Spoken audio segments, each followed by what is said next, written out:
রাত তখন প্রায় 12টা। ছোট্ট একটা ঘরে বসে অর্ণব মোবাইলে স্ক্রোল করছিল।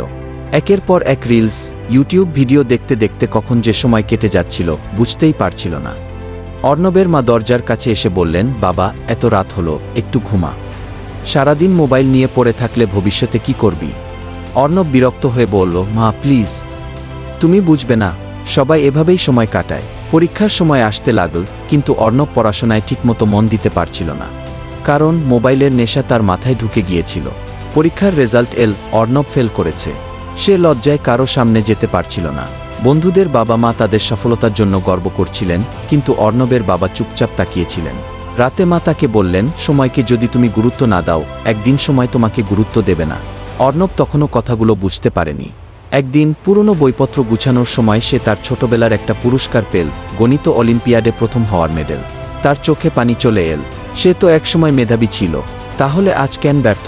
সে আয়নার সামনে দাঁড়াল এবং নিজেকে বলল, সময়কে যদি আমি আজ ঠিকমতো ব্যবহার না করি, তাহলে একদিন সময় আমাকে ধ্বংস করে দেবে। সেই দিন থেকে অর্ণব বদলে গেল। মোবাইলের আসক্তি কমিয়ে পড়াশোনায় মন দিন। সময়ের গুরুত্ব বুঝতে শিখল। বছর দুয়েক পর একটা বিশাল হলে সবাই হাততালি দিচ্ছে। অর্ণব মঞ্চে দাঁড়িয়ে, হাতে স্বর্ণপদক। সে দেশের সেরা এক বিশ্ববিদ্যালয়ে ভর্তি হয়েছে। তার বাবা মায়ের চোখে আনন্দের অশ্রু। প্রেসের সামনে দাঁড়িয়ে সে বলল, জীবনে কিছুই অসম্ভব নয়, যদি তুমি সময়ের মূল্য দিতে জানো।